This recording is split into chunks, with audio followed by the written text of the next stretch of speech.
Dans cette vidéo, nous allons aborder le système d'information. Un système d'information désigne des moyens humains, des moyens techniques et des moyens matériels.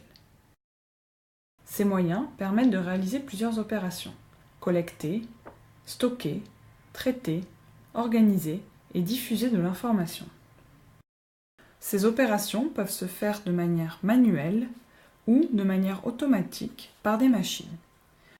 On va prendre comme exemple de système d'information le système d'information documentaire où le traitement de l'information se fait de manière manuelle. Un système d'information documentaire permet d'exploiter les informations en bibliothèque et en centre de documentation et d'information.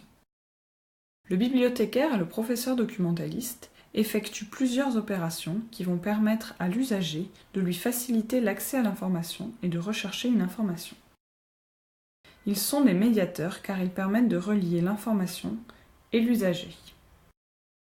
Une des opérations est l'analyse de l'information et son support, le document. Cette opération se fait en deux phases: l'indexation, qui consiste à transcrire par des mots-clés ou des descripteurs le contenu du document, et la condensation, qui consiste à résumer de manière précise et concise l'information. Une autre opération est de stocker et organiser l'information. L'information traitée est stockée dans une mémoire informatique, banque de données, archives, rayonnage d'un CDI ou d'une bibliothèque. Et pour diffuser l'information à l'usager, elle est organisée au sein du système par l'attribution d'une cote qui permet de classer le document. La cote est construite à partir d'un système de classification décimale universelle qui organise les savoirs en 9 classes. Pour construire une cote, on ajoute à l'indice de classification les 3 premières lettres du nom de l'auteur. La diffusion de l'information permet à l'usager d'effectuer une recherche documentaire afin de répondre à son besoin d'information.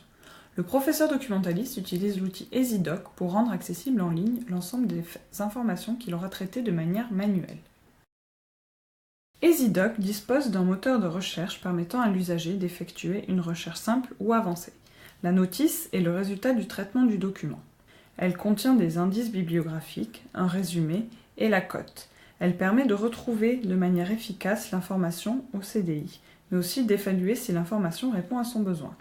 Le moteur de recherche d'EasyDoc fonctionne de la même manière qu'un moteur de recherche classique, ce qui sera l'objet de notre prochaine séance.